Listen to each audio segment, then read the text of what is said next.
Hello, my name is Charles White. I recently gave a lecture called The Untold Story of American Infrastructure. I did not make up that title. I originally wanted to call it The Political History of Infrastructure, but the sponsors of the speech said that's such a boring title, nobody in their right mind would come, even though it was free. So they came up with the title that seemed catchy. Kind of like a baker giving a lecture at King Arthur's on baking bread, but calling it The Secret Life of Yeast. But that's enough of that. I am going to talk about the political history of American infrastructure. I am not a historian nor a political scientist, but I've had the good luck of being a participant or a close observer of the most dramatic 3 decades of American transportation infrastructure. And I'm going to focus on the development of 2 foundational industries: the American railroad system and the American maritime port system. I call them foundational infrastructure because they hold up our economy, but they're also critical columns supporting globalization. And hopefully you will at least have a question at the end whether we indeed have a national infrastructure policy that supports a national transportation policy. After talking about these 2 industries, I will then try and be an amateur historian and try and figure out how they came to be, because they're unique in the world. And I will focus in on 3 of the 3 most impressive American presidents: George Washington, Abraham Lincoln, and FDR, and how they approached big infrastructure. And I will end up talking about 4 big infrastructure projects conducted at the federal level and what they mean, what the lessons we can take from those for the next president, and the likelihood or the unlikelihood of a big infrastructure project taking place during the next administration. But let me begin with the railroads. Again, happenstance put me in a position to observe the structural change of the American rail system from crisis to unique strength. I began my career virtually 50 years ago when the Penn Central bankruptcy rocked the economy in 1970. I had a chance to go to Washington to work on the restructuring, the reorganization of the Penn Central. Let me step aside for one moment and talk about the Interstate Commerce Commission, because it's necessary to go through that process to set the stage for what those 3 decades entailed. The Interstate Commerce Commission was the federal agency that regulated railroads. It's also extraordinarily important and historic in that it's the first regulatory agency of its type in the world. It was called, when it was created, the 4th branch of government, because the Constitution gave Congress the right to delegate regulatory oversight over commerce between the states. Back in the 1880s, the railroads were so strong and monopolistic that they really had to be restrained, controlled, or tamed. Their power was so pervasive in the absence of antitrust laws that Congress reached out to create some kind of a body to oversee or to at least restrain the rail's powers. In so doing, it delegated its congressional constitutional right to this agency. Again, there was nothing like it in the world at the time, and it was called the fourth branch of government because it had its own executive, appointed by the president, its own legislative branch. It created the administrative law of rulemaking. It created the rules, and its own judicial branch. It had its own judges. As an example of its prestige and importance that has skipped into history that people don't realize, can be gained by anybody who has been to Washington, D.C. and has seen the Federal Triangle, that wonderful Grecian triangle of principal buildings on Constitution Avenue reaching from the Capitol to the White House. The buildings housed from the Capitol to the White House the Department of Justice, the Internal Revenue, the Interstate Commerce Commission, and the Department of Labor. That's how important this particular agency was during the 30s and 40s and 50s. All that aside now, the structure of the industry in 1970, when I went to work at the Interstate Commerce Commission, was made up of privately owned, private sector railroads that under law had to interconnect, had to interchange traffic with their connecting lines by law. And they had to follow tariffs. They were like common carriers in a network industry that were bound together by tariffs. The Interstate Commerce Commission was created before the antitrust laws were written, so the antitrust laws did not apply to the railroads. The ICC regulatory agency did construe and litigate all of the merger proceedings between the railroads, not the antitrust division. That, by the way, was a source of continuing pain from the Department of Justice, who kept saying that we should be doing what you're doing, this should be under the antitrust laws, and we would always say, no, you can be a party, come to the party, and we will disregard what you say. So I'm saying that with a little bit of a smile, but that's kind of true.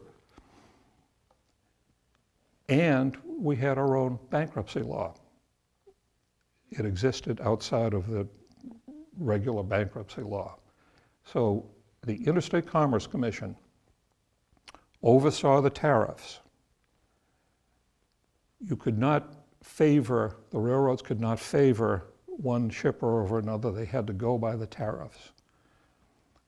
And they were part of an interconnected system outside of the purview of the antitrust laws.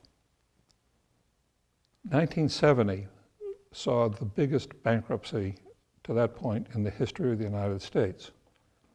The Penn Central Railroad merger failed dramatically. That merger was comprised of the PennC, the Pennsylvania Railroad, and the New York Central. And for many reasons it failed, but it failed catastrophically during a very severe recession, the recession of 1970, the worst recession up until the Great Recession of 2008. But what because of the interconnectedness of the system, the Penn Central was pulling down all of its connecting lines. Right up here, the Boston and Maine, that wonderful old locomotive is across the street here. All of the connecting railroads, the Maine Central, the Boston and Maine, the Bangor and Aroostook, the New Haven, all of them on the northeastern United States were being drawn into bankruptcy. And it was close to a crisis because of the recession. Congress had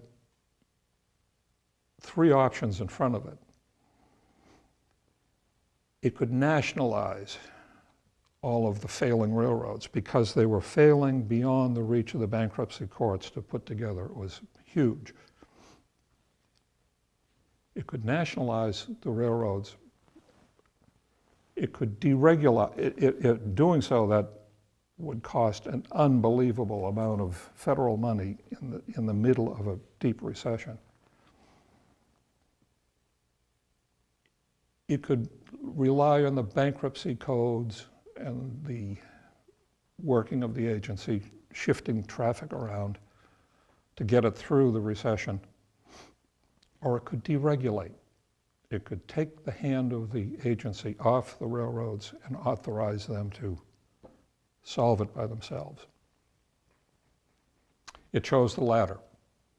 It partially deregulated. It was an act of courage. It partially deregulated this network, interconnected lines, during a deep recession. It allowed the carriers to change rates without oversight, within a range. But more importantly, and it's never been fully analyzed to my knowledge, it allowed the carriers to make contracts with their shippers. That doesn't sound like much, but it's huge. That changed the nature of the rail system from one very close to being a public utility with common carrier obligations to serve everybody equally, no discrimination. That model was thrown out, and the railroads were allowed to write contracts with their favored shippers. In my judgment, that destroyed any concept of being a common carrier. The railroads now could become contract carriers, and they did. They favored the big shippers. And it didn't take them long to realize, wow, if I can lock down an extraordinarily important shipper on a 5-year contract, and I can merge with my connecting railroad, my connecting line,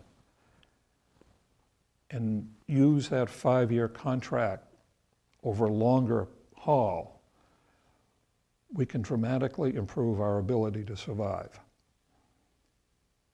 That simple fact of contract ability triggered an unexpected, in fact, an unforeseen consequence of triggering a merger movement in the 80s and 90s.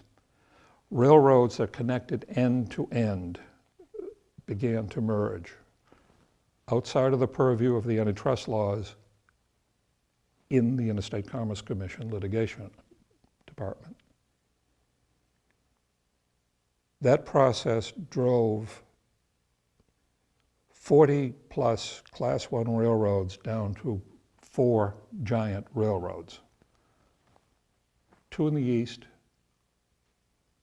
the Norfolk Southern and CSX, 2 in the west, Union Pacific and the Burlington Northern Santa Fe. And going back to the Penn Central bankruptcy, it was in the courts all the time, but the United States, when it deregulated the railroads, purchased out of bankruptcy the Penn Central. It bought the Penn Central. nationalized temporarily that big carrier. So we had an unbalanced system coalescing dramatically, shifting its priorities to favored customers. At the same time, Congress relieved all of the railroads of passenger service obligations. It created Amtrak, the federal program.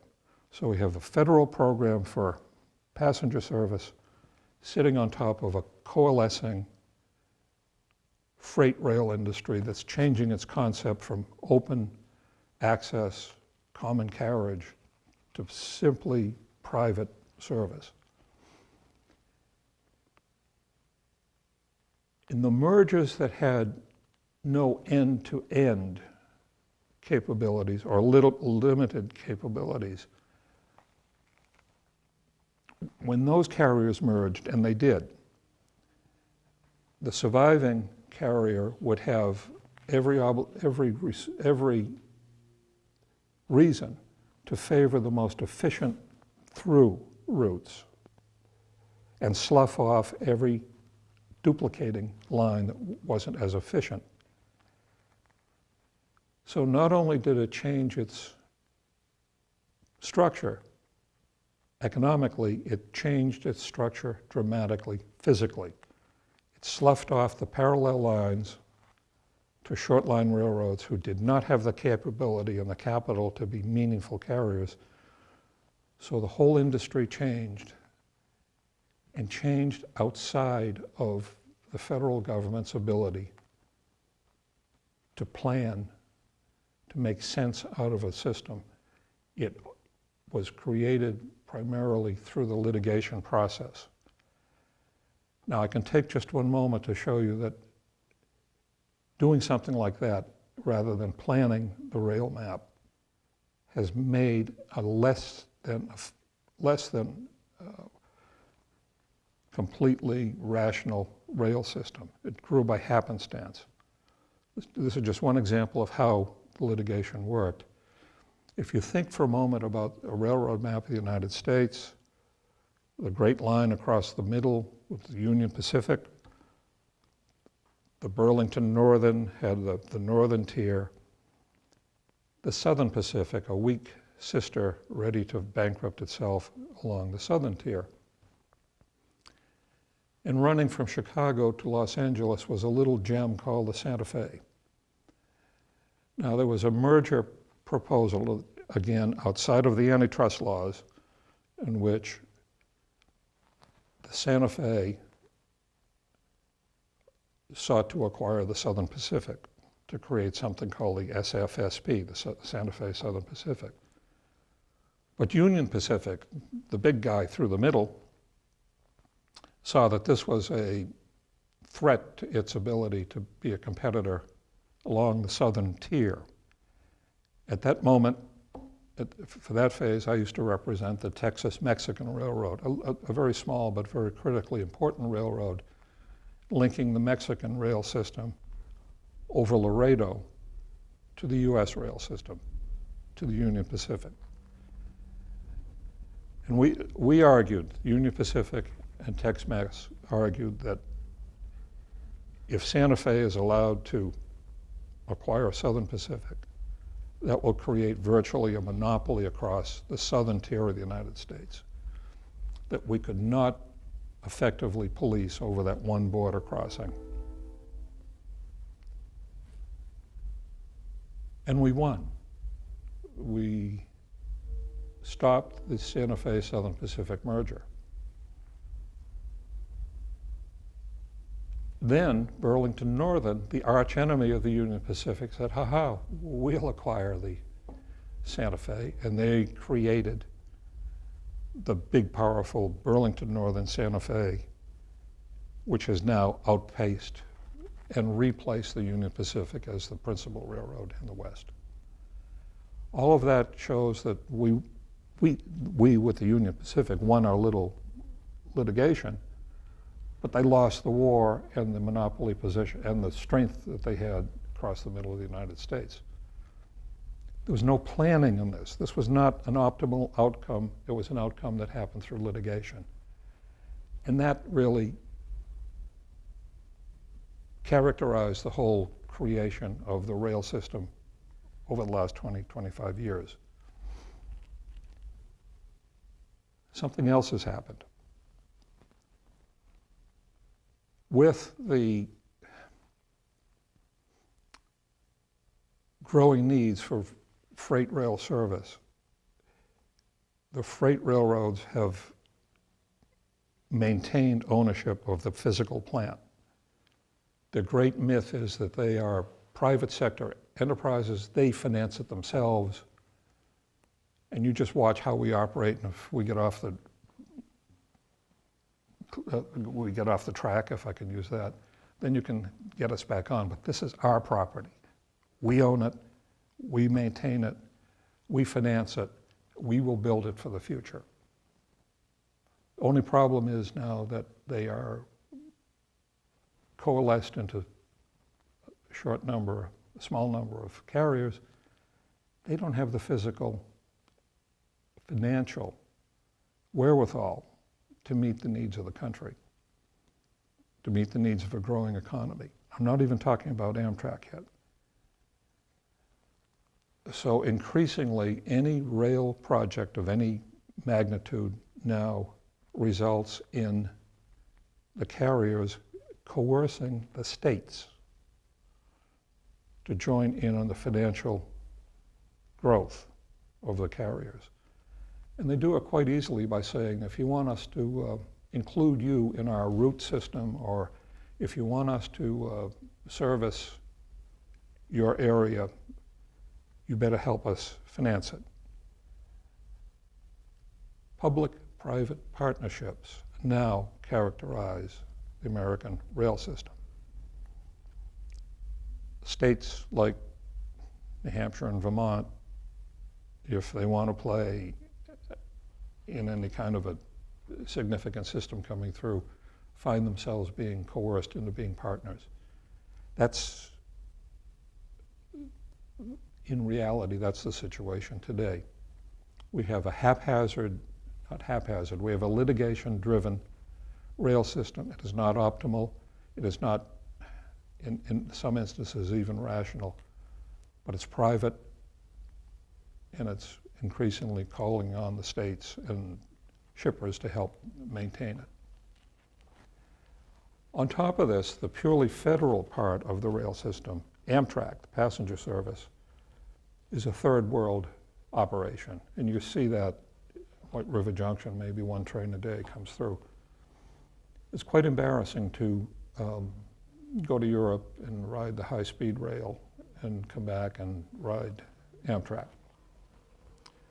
The reason I sound cynical is that my last position in the federal government was as head of rail policy in the Federal Railroad Administration, and ironically, and quite unexpectedly, a great deal of my time was spent trying to explain the American rail system to other countries or to foreign forums. And when I went through this little description that I tried concisely here to do, I'd end up by saying that you come to us to learn how to bring in private sector money to your state railroads. I'm telling you that we're coalescing in your direction. We're trying to figure out ways to bring in state monies to maintain our system. We're coalescing. That uniformly surprises virtually every audience I've spoken to in Europe and Asia. We have the world-class best freight railroad, and we have a third world equivalent passenger service. Paradox. Do you see any infrastructure policy in that situation? I don't think so. Is it possible to have a national transportation policy built on top of that kind of an infrastructure policy, or the lack thereof? I don't think so either. I'm going to shift now briefly to this last part of my career, which was spent in maritime and port management. I was appointed port commissioner for the Port of Baltimore, which is one of the top 10 in the country, and was absolutely shocked to find out that there was no such thing even thought about for American port policy. Our ports are a hodgepodge of political entities, elected entities, appointed port commissioners, private sector activities. No cohesive port policy. Furthermore, there's a dramatic difference in East Coast ports and West Coast ports. The West Coast is rocky, deep harbor, mountainous, therefore no need to dredge ports. East Coast ports are on the low Piedmont, where the ports are basically muddy, shallow, and need to be dredged. The two different kinds of port geographies fight each other in terms of public policy. We do not have a taxing policy that's equitable between the ports. The eastern ports have huge expenses in dredging. There's a dramatic event going on right now that will affect all the ports in the United States. That's the widening of the Panama Canal. With the widening of the canal, which just culminated 2 months ago, traffic from Asia to the Northeast and the Midwest now is capable of going through large, huge cargo ships are capable of going through the canal up to the East Coast and then by rail into the heartland of American industry. That doesn't sound like too much, but you always have to keep in mind that if you have international traffic traveling by water, it's always more efficient to keep it on water. It's more cost effective to keep it on water as far as you can, much cheaper than equivalent moves by rail. So with the widening of the canal, it's cheaper to go to an eastern port and train it into the Midwest than it is to stop at Long Beach or Seattle and train it across the country to an equivalent point. And the line of equilibrium has moved dramatically westward because of the economics of coming through the east. This basic economic issue has enormous consequences in all the ports on the East Coast. Do they spend an enormous amount of money, billions of dollars, building facilities to handle the trade with the uncertainty of rail connection? Do they compete one against another for certain niche traffics? Like Baltimore is the #1 port in the United States for automobiles and trucks and big equipment. The Port of Georgia is building its port to compete against Baltimore. Does that make sense? Wouldn't there be an efficient policy of coordinating port policy with railroad policy so the best mix of capabilities is on the table? The answer is no. There's no port policy whatsoever. I'm going to talk just about one case where I tried to find some kind of transportation policy in the United States. And I was privileged to argue a very odd case that illustrates this point.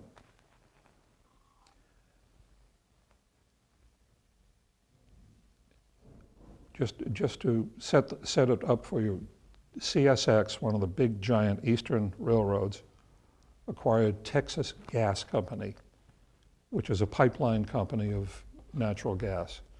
But it also owned American Commercial Barge Lines, which is the biggest barge line in the United States and maybe the world, and operates on the Mississippi and the Ohio rivers, carrying all kinds of agricultural commodities.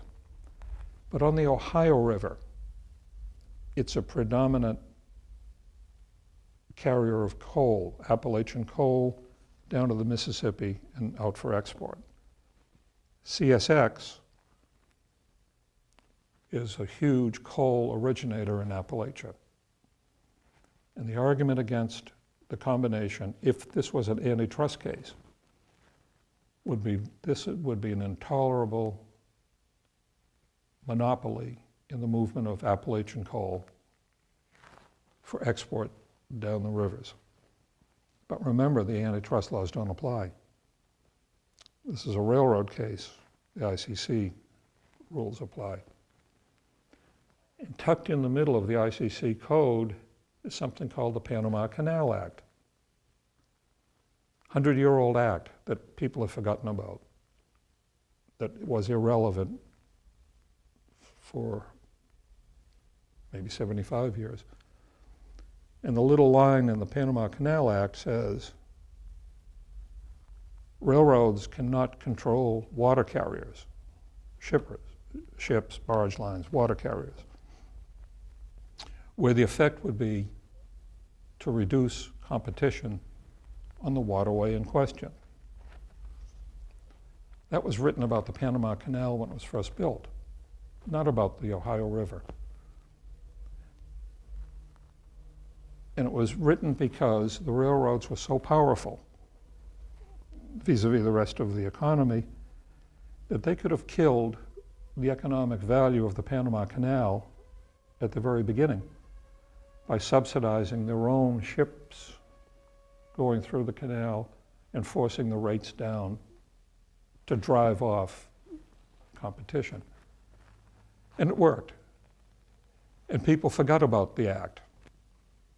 The lawyers forgot about it because it wasn't called on to be used. But what it did, and this is, to my mind, the most important, it drove water carriers, steamship lines, barge lines, and railroads apart for 3 generations. They never coordinated. They were separate, and they stayed separate, and they stayed antagonistic when they should have been thinking about working together. We won the case by pointing out how irrelevant it was, and the act was abrogated, but the damage had been done. The 2 modes had 3 generations of animosity and disconnectedness when they needed to be working together because containerization was coming, globalization was coming, the world was changing. America needed to have an economic policy, an infrastructure policy, a national transportation policy in face of globalization. Containerization is the link that ties the 2 modes together. Containerization, which we all take for granted, is not to be taken for granted. It took a long time to come into being. And it was developed not by a railroader and not by a maritime person, but an American trucker, Malcolm McLean, a truck executive, said, geez, this is crazy. You 2 modes don't interlink. I'm going to create a standard container and put it on my own ships. And it was an example of an individual substituting for a national policy. That's the state of play today, and that's the state of play that I had to explain to other nations. And they invariably asked me where it came from. How did great American innovation get stymied into this situation? I don't know if this is the right answer, but it's the one that I've thought about for many years. It goes back to George Washington. George Washington was a great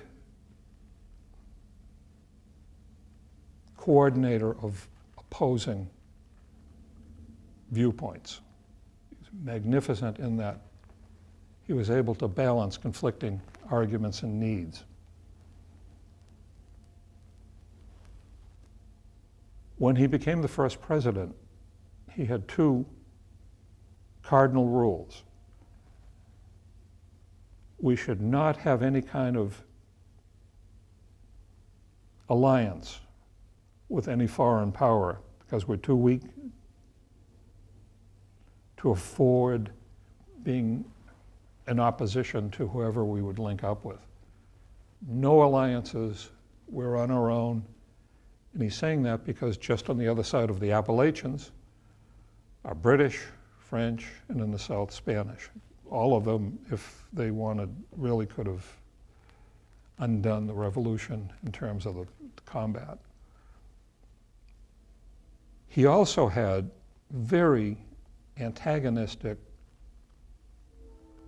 uncertain states whose differences were profound and animosities were very pronounced. In Massachusetts, with the grandsons of the Calvinists who knew always what the right answer was, and they were intolerant of other thought, and they were seamen, they were merchants. Virginians who were Church of England people who were philosophically very opposed to Massachusetts. He had the slave drivers in Carolina who were trying to build rice paddies out of mud flats. He had Georgia penal colony people. He had live free or die New Hampshire guys who were pretty rugged individualists. He had New Yorkers that would go whichever way the wind was blowing, and he had his eyes on Vermonters, wild men up here in the mountains seeking to join the Union. He had to keep this very different group together. And then this different group were not just talking to each other like we have today in our different states. They were all essentially combat veterans. They had just come out of a shooting war. So this was a volatile, dangerous mix they had to keep calm. He also had the two brightest lights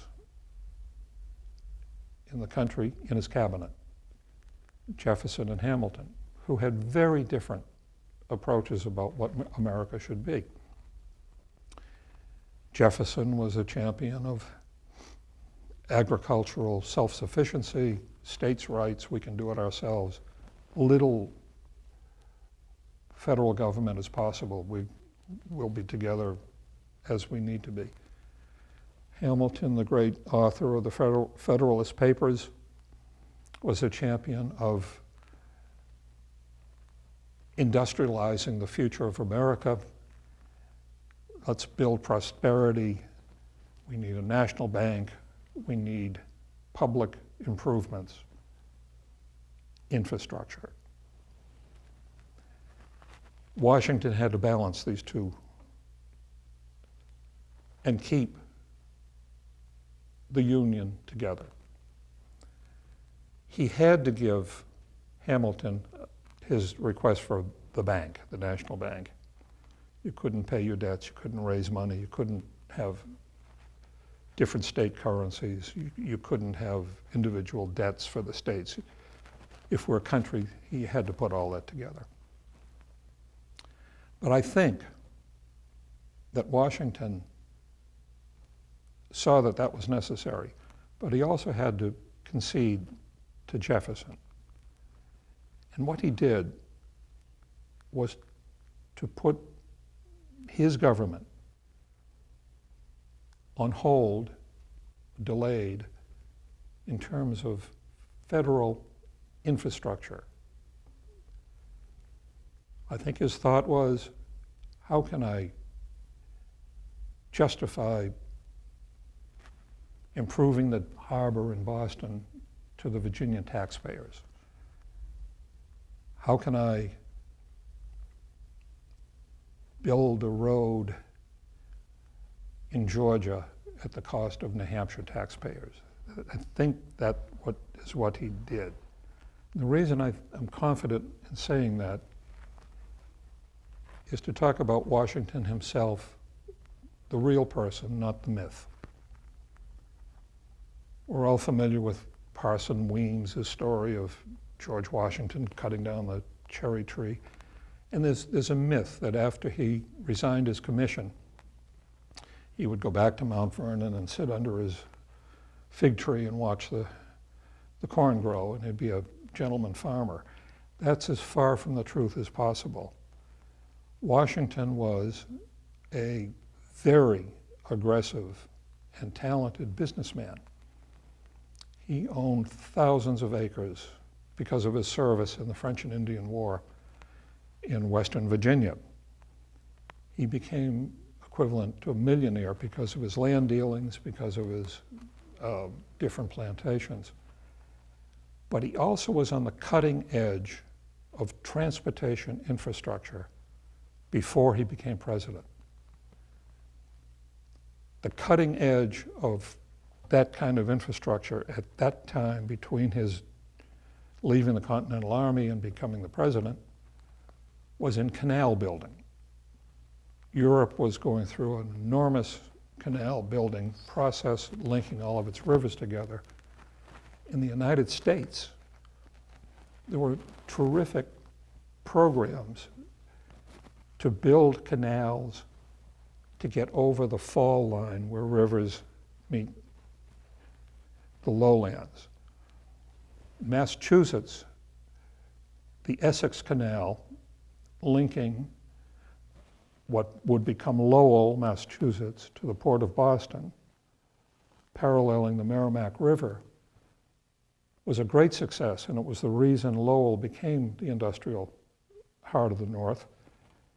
It was financed by John Hancock, John Adams, and John Quincy Adams, among others. There was a great battle between Maryland and Pennsylvania over the Susquehanna Canal, linking the Susquehanna River to the Chesapeake Bay. It was a very important part of our historical growth that we don't seem to know enough about. But leading it all was George Washington. He was the president and financier of the Potomac Canal, going around the Great Falls of the Potomac to the navigable river all the way into Western Virginia. He was the founder and financier of the James River Kanawha Canal, going essentially from the Potomac up to Richmond, Virginia, or the Chesapeake up to Richmond, over the James River. He convened what essentially would be a first interstate conference before there was a commission of any sort to come up with canal rules, and it was held in Annapolis. But as soon as he became president, he stopped any involvement with canal building, I think as part of his decision to be equitable between the Jeffersonians and the Hamiltonians. He stopped cold. He did not want to see interstate fighting as if, like he saw between Maryland and Pennsylvania, over the Chesapeake, over the Delaware Canal. The Delaware Canal would link the Chesapeake to the Delaware River. And I can vouch to you today from my experience on the Port of Baltimore, that rivalry between Baltimore and Philadelphia is still very real today. Both ports try to subsidize traffic and take it away from each other. Washington saw that 200 plus years ago firsthand and did not want any controversies between the states. Now, what has that got to do with railroads? His hands-off philosophy, his ability to be equitable among all the states by not favoring any of them, was carried on by his three Virginian successors, Jefferson, Madison, and Monroe. And it is seen in how they treated the most important infrastructure policy, infrastructure opportunity that faced the United States at that time. And I'm talking about the Erie Canal. The Erie Canal was extremely important geopolitically. And I know for a fact that the English schoolboys study the Erie Canal more than we do in the United States. Because the Erie Canal, by which the Hudson River was to be linked to Lake Erie and therefore the Great Lakes, was really a defining moment against Britain that we will control the Great Lakes and therefore the western expansion of the United States. Jefferson vetoed any participation in the Erie Canal when it was placed in front of him, as did Monroe. He said, no, we're not going to get federal activity into the canal. So, all right, New York did.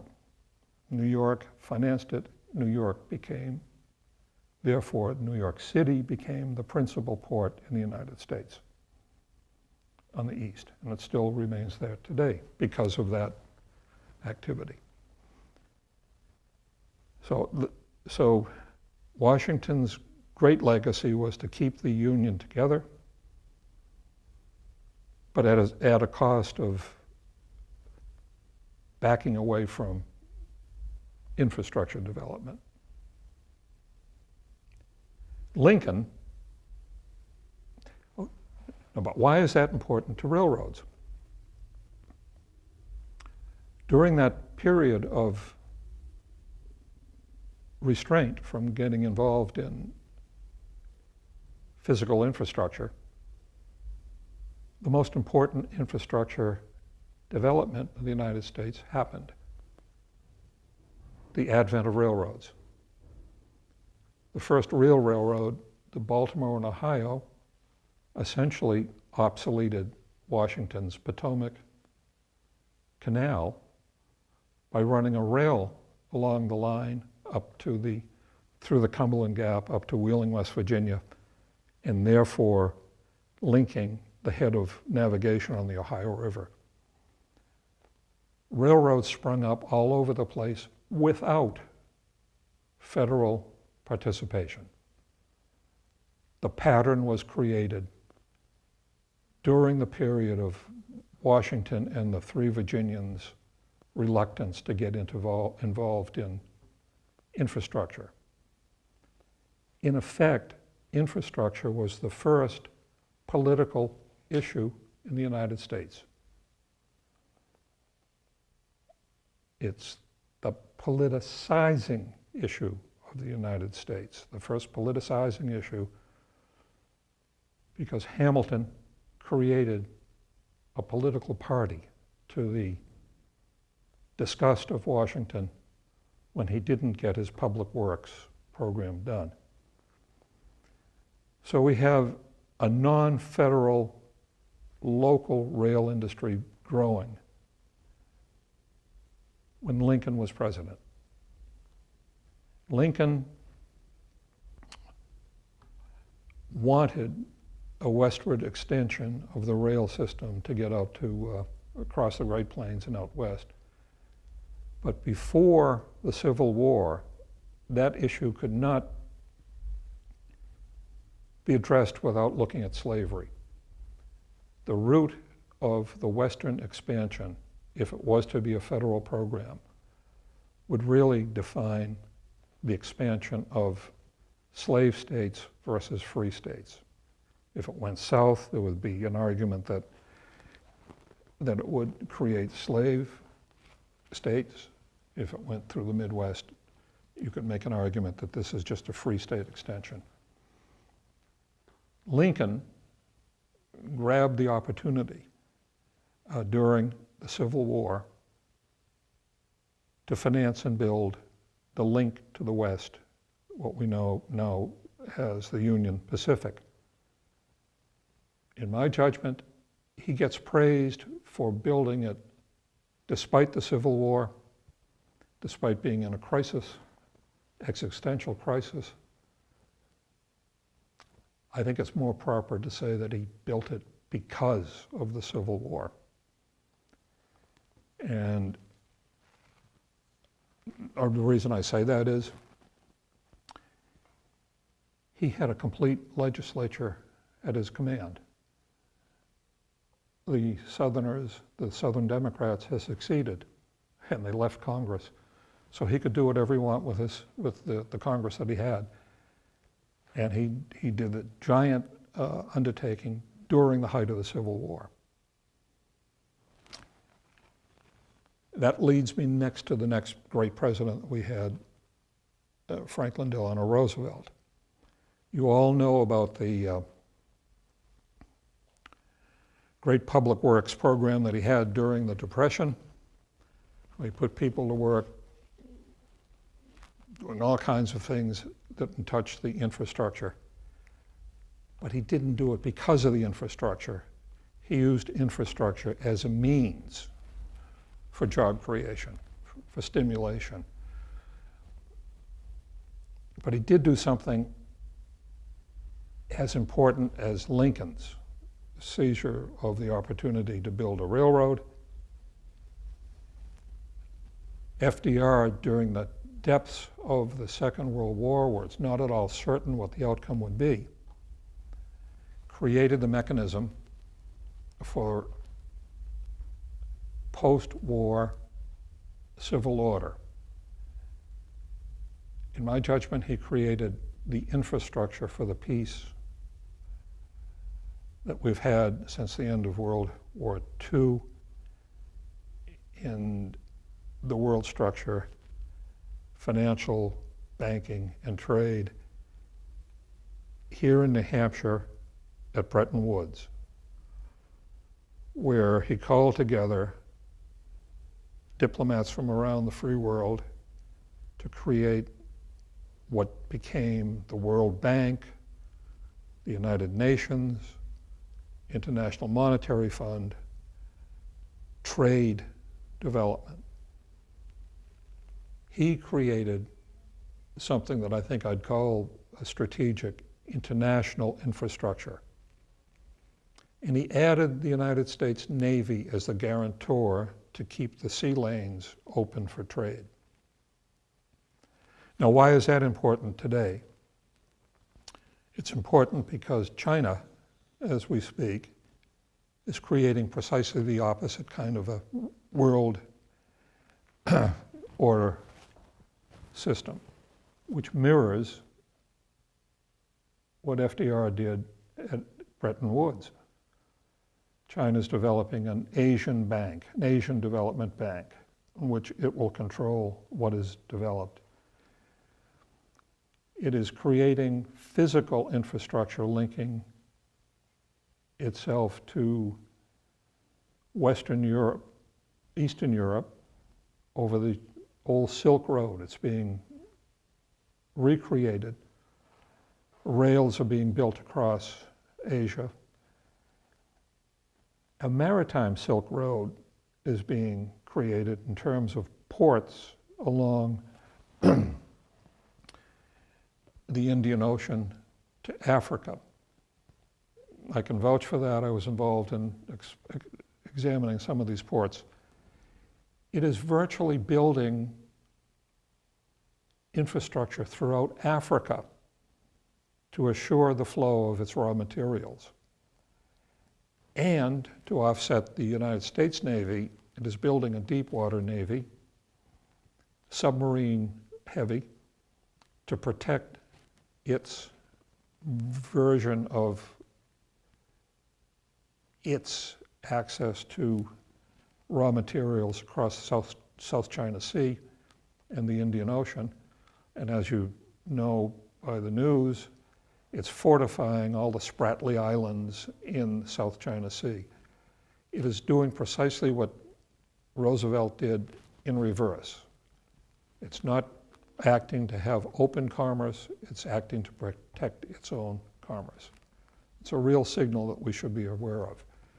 Now I'm going to close by just briefly talking about 3 federal infrastructure programs that might have a lesson for us in the future.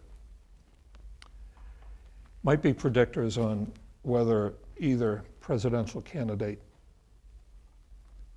can follow through on their claims of being great infrastructure builders in the future. Just think of 4 examples, and then I'll go back and look at them. Think about Lincoln's Railroad, opening up the West, but also think about the federal part of that railroad. Amtrak. Amtrak is a disgrace for a country of our strength, size, and the fact that we're urbanizing. 80% of our population is in city clusters, and it's going to be higher. And we have a very inadequate rail passenger system. Think about the Panama Canal. Extraordinarily important at the time. Today we don't even own or control it. And in fact, we don't even have a meaningful maritime fleet.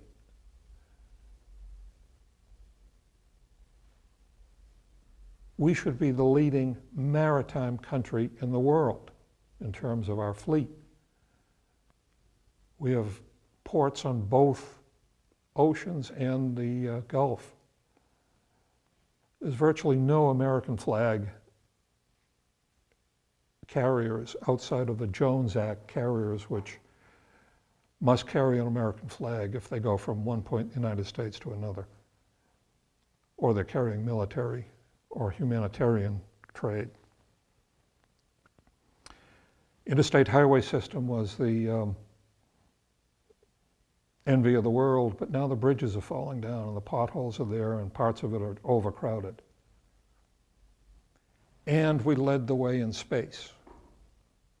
Kennedy built the infrastructure, the intellectual infrastructure, the engineering infrastructure to put a man on the moon and bring him back. But how do we get up to the space stations now? We thumb a ride from the Russians. We've lost the ability to put somebody in space. Or we lost the capability, not the capability, but the physical ability to do it. What do these 4 programs have in common that will teach us something about the future? They all had a very strong president. They had Lincoln during the Civil War. They had Teddy Roosevelt during the trust-busting time when America was growing up and becoming important in the world. They had Ike Eisenhower, the hero of Normandy, the hero of liberating Europe. And they had the charismatic Kennedy. I don't think any of the presidential candidates have that kind of a image. The 4 specific projects also had a national consensus. At least the Northerners during the Civil War wanted to reach the West. The gold rush had taken place and they wanted to get out. The country needed to grow. The Civil War was not going to last forever and we needed to grow. Eisenhower's interstate highway system was basically a defense system. Those of you who are old enough can remember hiding under desks like this in the school at the threat of an atomic bomb. During that time when we were hiding under the desks for atomic bombs, the interstate highway system was created, one, to provide exits out of cities to disperse populations in case there were an atomic attack. Furthermore, people don't realize it, but there's a regulation in the interstate highway legislation to have mandatory straight stretches that would act as auxiliary airports.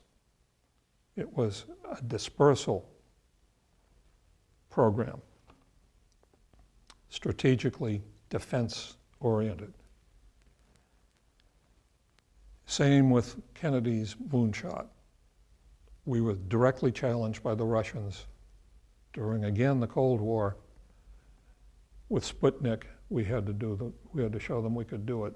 So he built the infrastructure to do it. There was a consensus on all four of those projects. I'm not sure there will be a similar consensus for yet to be defined infrastructure projects for the next president. And finally, there was legislative cohesion. Lincoln couldn't have been more cohesive in his legislature because the dissidents had physically left. So he had all the power he could possibly want. Teddy Roosevelt had a very strong, jingoistic Republican Senate and House. He had all the support he needed. Eisenhower was a little different. He had two Democratic houses when he did the highway. However, they were uniform in their defense orientation at the height of the Cold War. And John Kennedy had two Democratic houses, and the importance of, again, Cold War reaction to the Russians. That mix is not going to be available, I think, to the next president. So I think any political talk about a great infrastructure program under the next administration is unlikely. To summarize all of this, infrastructure is important, it is political, and it's unique in the United States. It has different roots from virtually any other country I can think of, and it kind of goes back to George Washington. And I thank you for listening, those of you who stayed tuned in. Thank you very much.